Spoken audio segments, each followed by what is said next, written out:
యేసుక్రీస్తు నామములో మార్నింగ్ మన్నా ఈ కార్యక్రమానికి మిమ్మల్ని స్వాగతిస్తున్నాను.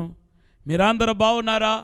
దేవుని యొక్క కృపను బట్టి మీరందరూ బాగుంటారని, మేలు పొందుకుంటారని, ఆశీర్వదించబడతారని, దీవించబడతారని రూఢిగా నమ్ముచున్నాను. నన్ను మీ సహోదరుడిగా భావించి మీ ప్రార్థన అవసరతలు తెలియపరచండి. మీ కొరకు దేవుని సన్నిధిలో ప్రార్థించడానికి సిద్ధంగా ఉన్నాను. అంతేకాదు, నీ జీవితంలో ఎటువంటి శోధన, ఇరుకు, ఇబ్బందులు ఉన్నా దేవుడు విడుదల చేయబోతున్నాను మాట్లాడుతున్నాడు. నీ ప్రార్థన దేవుడు ఇప్పటికీ ఆలకించాడు. అద్భుతాలు, ఆశ్చర్యకార్యాలు, మత్కార్యాలు జరగబోతున్నాయి. నీకు క్షేమం కలగబోతున్నాయి. వితిన్ 1 or 2 daysలో గొప్ప అద్భుతాన్ని చూడబోతున్నారు. ఒక బ్రేక్ త్రూ రాబోతున్నాయి. అటువంటి అద్భుతం జరిగినప్పుడు మీరు ఖచ్చితంగా మాకు తెలియపరచడం మర్చిపోవద్దు.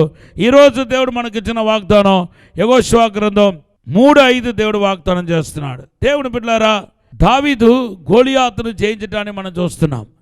ఎందుకు అంత త్వరపడి మరి గోలియాతు మీద దాడి చేశాడు? వెనక ముందు ఆలోచించలేదు.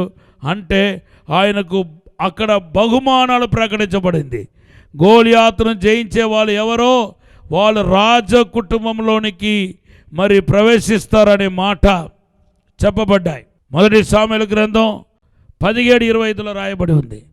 ఈరోజు కూడా మన గాలికి ప్రయాసపడినట్టుగా మనము ప్రయాసపడట్లేదని బైబిల్ చెప్తుంది. మనం భక్తి చేసినప్పుడు ఖచ్చితంగా కొన్ని సమస్యలకు, శోధనకి గురి అవుతాం. ఎందుకంటే 2 తిమోతి పత్రిక 3:12లో రాయబడి ఉంది, నా నామం పేరిట మీరు హింసపడతారని రాయబడి ఉంది.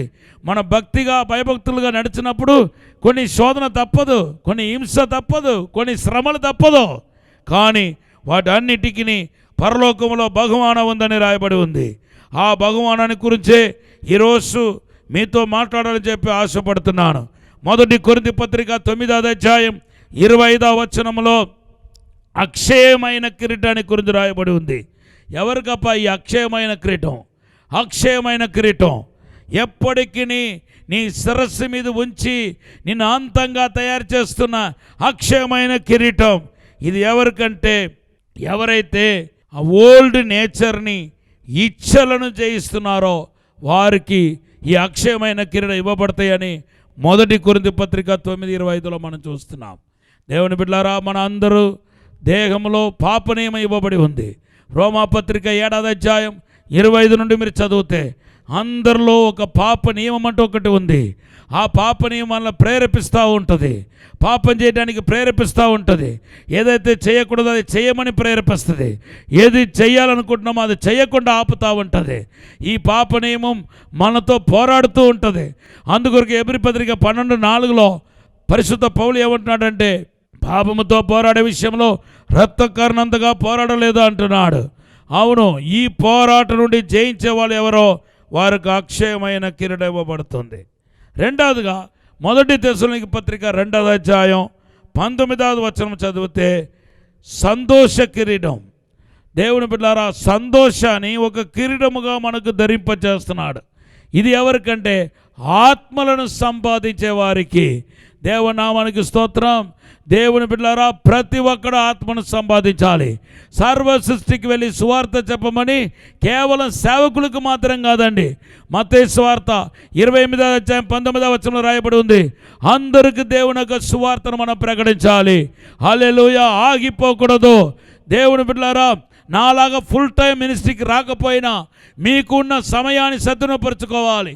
మీ ఆఫీసులో, మీ బిజినెస్లో మీరు యేసు ప్రభు గురించి చెప్పాలి. మన దేశంలో అయితే యేసు ప్రభు గురించి చెప్పడానికి ఏమి అడ్డు ఉంది చెప్పండి? దేవుని బిడ్డలారా, ఎవరు వాళ్ళు విశ్వసించిన విశ్వాసాన్ని ఇతరులకు చాటుకోవచ్చని రాయబడి ఉంది. కరపత్రాలు పంచిపెట్టవచ్చు. యేసు ప్రభు గురించిన కరపత్రాలు పంచిపెడితే కొంతమంది చదువుతారు, కొంతమంది చింపుతారు, కొంతమంది పడేసిపోతారు. కానీ అది తర్వాత సంగతి. పంచిపెట్టని ఉంది.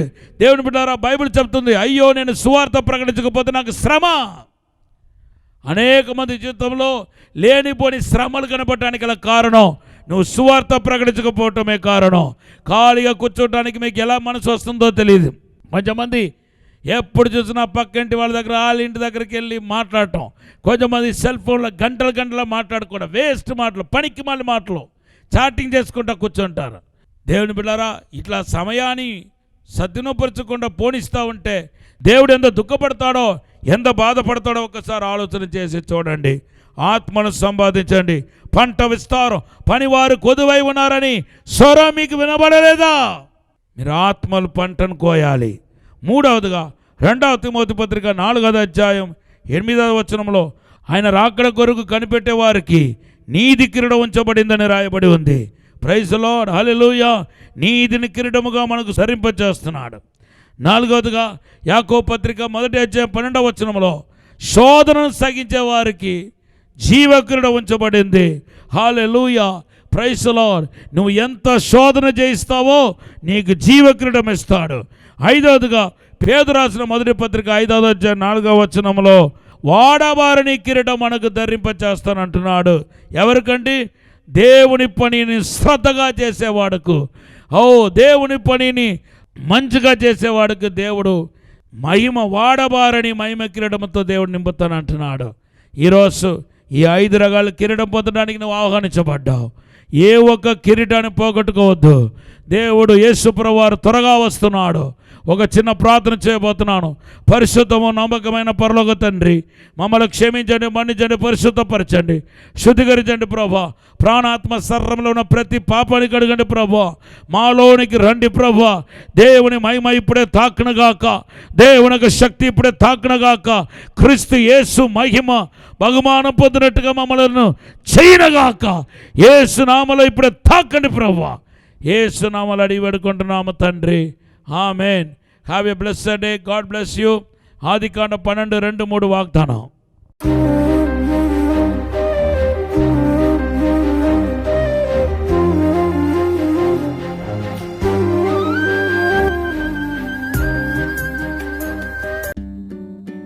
ఇది కుటుంబ ఆశీర్వాద కూడిక. ఇక్కడ మేము మా కుటుంబాలను కట్టుకున్నాం. మరి మీరు? అయితే ప్రతి శుక్రవారం రాజమహేంద్రవరంలో జరిగే ఈ కుటుంబ ఆశీర్వాద కూడికలో పాల్గొనండి. ఈ కూడిక జరుగు స్థలం దహించు అగ్ని ఆడిటోరియం, నటరాజ్ థియేటర్, రాజమహేంద్రవరం. సికింద్రాబాద్ లో దహించు అగ్ని అద్భుత అసాధారణ కూడిక ప్రతి శనివారం సాయంత్రం 5 గంటల నుండి ప్రారంభించబడును. స్థలం SPG church ground, alpha hotel వెనుక, సికింద్రాబాద్. మరిన్ని వివరాలకు 9494940074